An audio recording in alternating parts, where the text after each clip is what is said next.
ეს არის ქათმების კვების პროცესი. აქ არის საკვების ნარჩენები, რითიც ქათმებს კვებავთ. ეს კიდე არის დაახლოებით 1 კვირის გამოტანილი საქართველოსთან.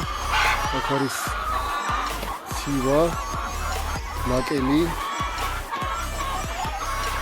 და ქათმები ამუშავებენ ამას. აქ გვაქვს კიდე ეს არის 2 კვირის რომელიც პროცესია.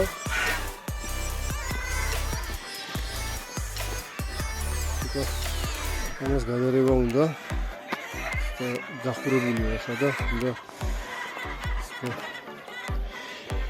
აგერ არის უკვე 3 კვირის ეს პროცესში არის და უკვე თითქმის აგერ ნახეთ როგორია.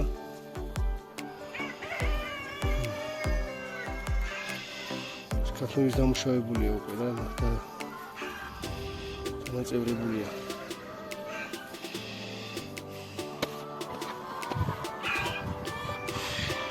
იქით არის კიდე 4 კვირის. აი ეს